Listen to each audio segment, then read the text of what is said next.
So in today's video, I'm talking about what does it mean to be narcissistic and understand narcissistic traits. Plus, we're going to get into how to handle a narcissist. But if you're new, my name's Michelle Ferris. I'm a psychotherapist and I love helping people create relationships that work. So many people assume that if they have a partner or a parent that's self-centered, that means they're narcissists. Yes, that's part of narcissism, but it's not the whole picture.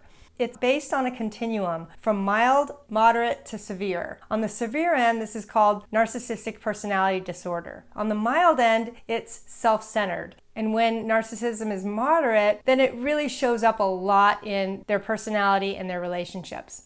Many narcissists are really inflexible and do not see themselves as the problem. If you notice in your loved one that these narcissistic traits do not change no matter what you do, then you probably are likely dealing with someone on the more severe end of narcissism.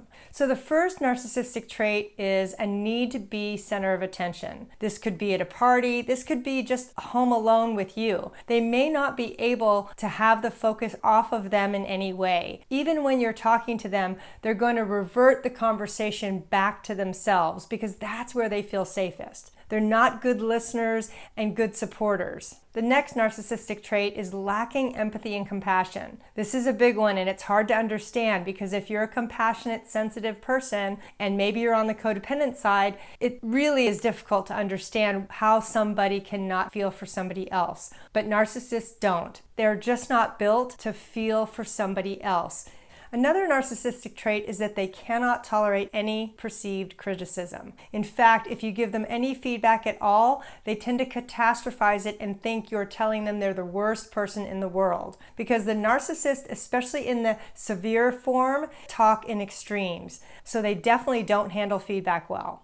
Another common narcissistic trait is that they will lash out and blame you when something goes wrong. They're not going to be accountable and look at their own behavior. It's much easier for them to make you wrong than looking at how they could be wrong because it threatens their sense of self. Now, on the other hand, they can be incredibly charming and funny and entertaining. They can be really good storytellers.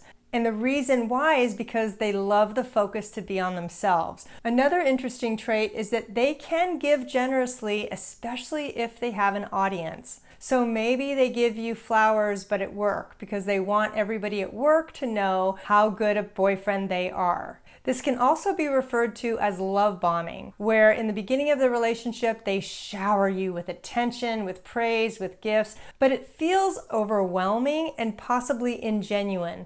And that's because they don't know you very well yet. And to give you that much praise and attention a couple of weeks in isn't necessarily healthy. And the reason the narcissist love bombs you is because they want to look good. They want to look like the perfect mate to you and to everybody else because that's how they get their self-esteem, through what they're doing in the world and being the best, which leads to another narcissistic trait, which is feeling superior and entitled. They feel like the rules don't apply to them. Say somebody's asked you to go to their party but not bring your dog. The narcissist is going to say, they're not talking to me. They're not even going to hear a rule apply to them because, again, they have that sense of entitlement that says the rules don't apply to them. And another common narcissistic trait is being preoccupied with fantasies of intense success, where they are getting awards and accolades, and everybody on the planet notices them. Because that narcissist needs that constant attention to feel good enough, because they don't know how to give it to themselves. So let's talk about what these people are like in relationship. Narcissistic people tend to be pretty self-centered and very quick to anger when they don't get what they want.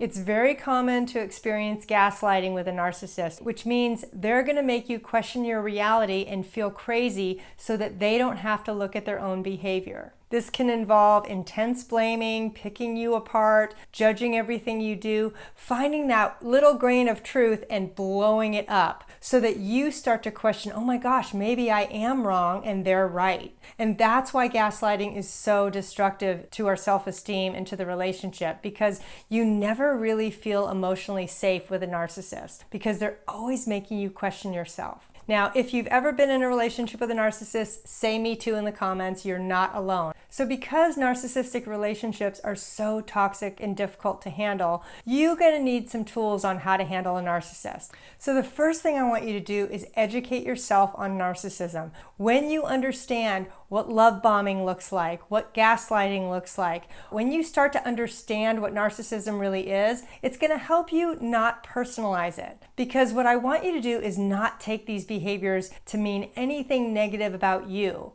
But that's the difficulty when you're with a narcissist, is they want you to believe it's about you so that you're the one that needs changing and they don't have to look at their own behavior. So what the narcissist does is they will hyper focus on what's wrong with you, and that's how you stay in the relationship, because you get convinced that something's wrong with you and you're the one that needs changing, which is absolutely not the case.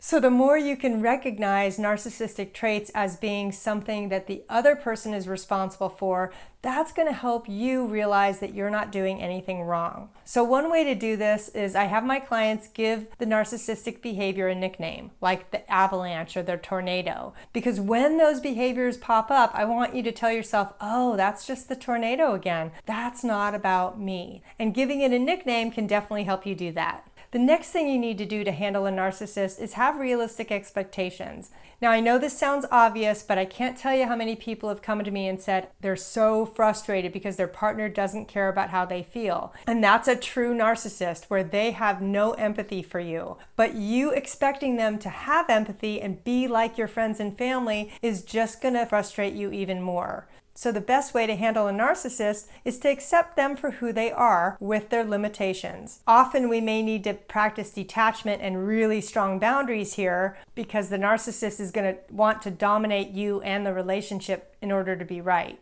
But the good news is when you have realistic expectations, you can enjoy what's working and let go of what isn't. For instance, if they're really fun to be with sometimes on a limited basis, great, you might still be able to preserve that friendship or relationship. But when they become abusive and start to gaslight you or direct their narcissistic rage at you, that's when you have to practice good boundaries. And we're going to talk about that in a little bit. The other thing you need to do for how to handle a narcissist is keep your communication brief, because the narcissist does not have the patience to listen to you. So if you're really wanting to tell them something important, like how you feel or something that happened, get to the punchline quickly, because that's going to increase your odds of them being able to hear you. If you're long-winded, the narcissist may not be able to hang in there with you. And that's why keeping it brief and to the point is helpful with the narcissist. It's also going to give them less ammunition, because sometimes the more we talk, the more they can use it against us, and I don't want that for you. Which leads to the next tip I have for you. Don't explain yourself. When you're setting boundaries or saying no, just say no. Don't go into a long explanation, because the narcissist wants to win, and they're going to do whatever they can to win an argument, even if it hurts you. And that's part of the reason why these relationships are so toxic, because being with someone who doesn't care about how you feel is really emotionally depleting over time. And many people end up leaving their narcissist because it's just too painful to stay. Which leads to the next tip I have for you is practice good self-care and make sure you have additional support. You can go to therapy, but often what I recommend is narcissist abuse recovery groups. Tracy Malone has one, and it's super impactful because it's very targeted to your unique experience, because that's going to help you heal and learn how to protect yourself. The next way to handle a narcissist is absolutely practice detachment and have really healthy boundaries. There are going to be a lot of toxic behaviors that the narcissist does, like blaming you for everything, gaslighting you, putting you down, picking apart what you say, how you look, what you're doing or not doing. All of those things are incredibly hurtful. And sometimes the easiest boundary to set is to just walk away and detach. When it comes to boundaries, I want you to think about what are those things that you absolutely aren't going to tolerate. And again, the boundary has to be about you, not about them. So often with narcissists, you're not going to be able to make a request for them to stop their behavior, because they're not going to. Now, the key to detaching is to leave before it gets too intense. You don't want to stay when they're already screaming at you. You want to be able to back up and leave as you're noticing that it's getting toxic. And using that nickname of, oh, yep, the avalanche is coming, That's going to give you your warning sign for when you need to start detaching, removing yourself, and practicing good boundaries. Because setting boundaries means not tolerating abusive behavior, leaving the room, getting additional support. Another boundary I want you to set is your physical boundary. This is super important. This is the amount of physical space you need to feel safe. And most people in narcissistic relationships don't feel emotionally safe with their loved one. So what I want you to do is make sure when you're with them to stand far enough back that you feel safer. When I get too close to somebody that I don't feel safe with, I feel anxious and I feel overwhelmed. But if I have enough space where they can't touch me or get to me at all, that's going to help me feel safer with a toxic person. The next thing for how to handle a narcissist is I want you to learn to spot their signs of anger, because narcissistic rage is a thing. And they will direct all of their rage towards you and picking you apart. So what I want you to do is I want you to look at the early warning signs. How can you tell that they're starting to get angry? Because that's going to tell you when you need to leave. For instance, questioning them or standing up for yourself or expressing a different opinion can trigger narcissistic rage.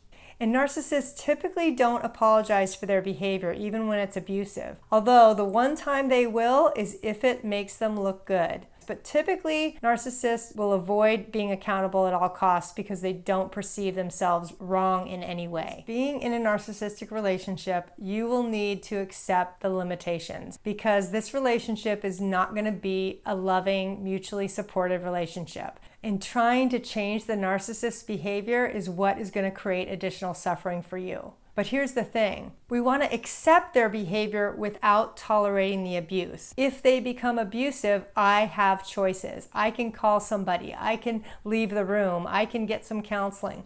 What are some things you can do to protect yourself from narcissistic abuse? Now, if you want a way to assess your relationship, go get my free relationships checklist.